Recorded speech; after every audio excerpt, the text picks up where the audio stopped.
Bom dia, presidente. Bom dia, senhoras e senhores senadores. Bom dia a todos que nos ouvem, que nos veem.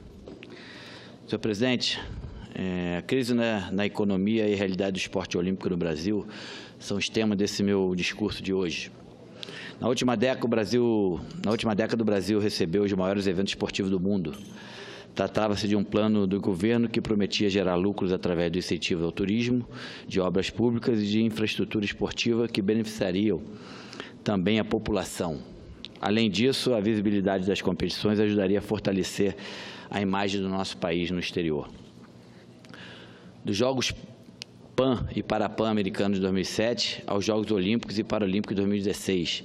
Sediamos também os Jogos Mundiais da Juventude, Jogos Mundiais dos Povos Indígenas, os Jogos Mundiais Militares, a Copa das Confederações e a Copa do Mundo de Futebol. Ao final, diante do sucesso da organização dos eventos, ficamos orgulhosos de termos sido anfitriões à altura da história de cada uma dessas competições. Mas, apagada a chama olímpica, retomamos a realidade de nossas rotinas e ao compromisso de honrar as faturas. Coincidentemente, agravou-se a crise na economia nacional e as finanças públicas dos estados começaram a fazer água, em particular a do Rio de Janeiro. E só então, senhor presidente, senhoras e senhores senadores, observamos a dimensão da irresponsabilidade dos governantes que se aventuraram a incentivar o ciclo de eventos esportivos sem um adequado planejamento financeiro. Um desses responsáveis, o ex-governador Sérgio Cabral, está preso há 3 meses, envolvido em um fenomenal esquema de corrupção que envolve a sua esposa, Adriana Selmo. Já o ex-prefeito Eduardo Paes, que gerenciou o projeto da Cidade Olímpica, desde dezembro saiu do circuito, sobre ele não se ouve mais falar. Foram nessas gestões que se agravaram os problemas das contas públicas do Rio de Janeiro. E aqui cito apenas um valor que dimensiona o caos. Entre 2008 e 2013, senhor presidente, o Estado deixou de recolher em ICMS 138 bilhões de reais, a título de incentivo fiscal para a Copa do Mundo, conforme revelou o Tribunal de Contas do Estado do Rio de Janeiro. Hoje saiu a notícia em que o meu estado perde 100 milhões por ano com isenção fiscal concedida a produtos de filé mignon, picanha e outras carnes nobres. Essas isenções representam queda nas receitas e ajudam a entender a atual falência financeira do estado do Rio de Janeiro. O resultado desses desastres nos serviços públicos todos conhecem, mas repercute também no nosso principal patrimônio esportivo, o atleta.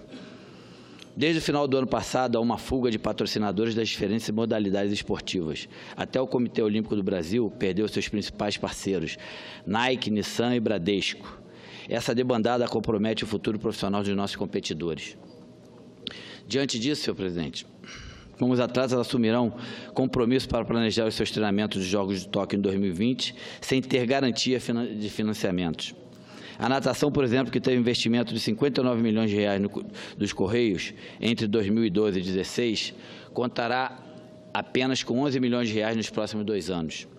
Esse panorama, senhor presidente, senhoras e senhores senadores, demonstra como ainda somos frágeis no planejamento esportivo a longo prazo e como o financiamento das confederações unicamente por verbas públicas já não se sustenta mais. Enfim, e lamentavelmente, desperdiçamos a década de mega eventos como ponto de partida para transformar o Brasil em uma potência no esporte.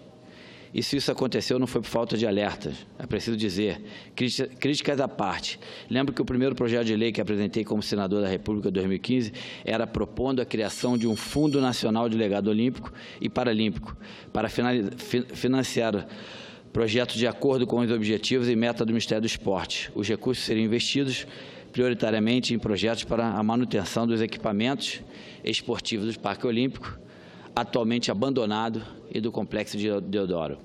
Imediatamente fui à tribuna e proferi meu primeiro discurso no Senado Federal, quando defendi a aprovação do projeto de lei do Fundo Nacional do Legado Olímpico e Paralímpico. Na mesma ocasião, alertei para a necessidade de ficar atento aos empreendimentos bilionários para os Jogos Rio 2016. O objetivo, como disse naquele discurso, era evitar a repetição de corrupção ocorrida na preparação dos Jogos Pan-Americanos de 2007 e na Copa do Mundo de 2014.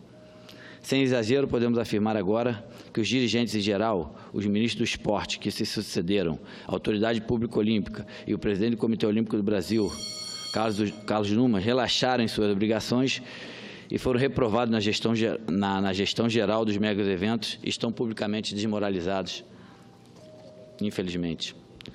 Exemplo disso é o abandono da maioria das áreas esportivas, entre elas do Parque Olímpico, o coração dos Jogos do Rio 2016. Naquele parque e nas obras da região, o governo federal investiu 2 bilhões de reais. Mas hoje, sem conservação, as estruturas estão estragando e até a piscina usada por atletas olímpicos tornou-se um depósito de água parada. Repito, há 2 anos alertei para esse gravíssimo risco de perda das instalações para os Jogos e apresentei proposta para evitar o caos.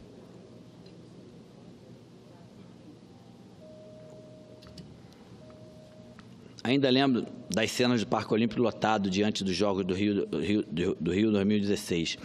Havia alegria e orgulho dos cariocas e dos visitantes em geral. Hoje, a área está abandonada e a imagem é desoladora.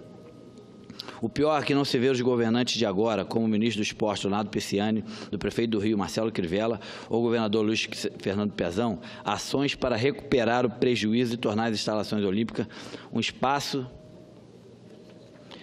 de real aproveitamento público e centro de rentáveis promoções esportivas. Já estou terminando, presidente. Sobre isso, o prefeito Crivella poderia ter aproveitado sua recente vinda a Brasília para negociar com o governo federal recursos para a conservação e manutenção do Parque Olímpico. Ao contrário, Crivella veio tão somente para defender, junto ao ministro do Supremo Tribunal Federal, a nomeação do filho dele, Marcelo, para o cargo de secretário-chefe da Casa Civil da Prefeitura do Rio de Janeiro. As questões de interesse do município e da população do Rio de Janeiro ficaram em segundo ou terceiro planos, porque Crivella negocia prioritariamente uma nomeação doméstica, que caracteriza um legítimo caso de nepotismo. É uma pena. A situação das instalações olímpicas é tão grave que até o presidente do Tribunal de Contas da União, ministro Augusto Nardi, ficou impressionado com o que viu em recente visita ao Rio de Janeiro e desejou que tanto o abandono não repita o destino das instalações dos Jogos de Atenas, que se tornaram inúteis depois dos Jogos de 2004. O ministro anunciou, inclusive, que responsabilizará os dirigentes e governantes pela explícita omissão. Mas de onde sairá dinheiro para socorrer o Parque Olímpico, se prioridades como as nossas escolas, o sistema hospitalar e a segurança do Rio de Janeiro estão há anos na emergência? Senhor presidente, as autoridades governamentais e as das instituições privadas do governo, do esporte, envolvidas nos mega-eventos, precisam explicar e ser responsabilizadas por tanto relaxamento e omissão frente à gestão do bem público.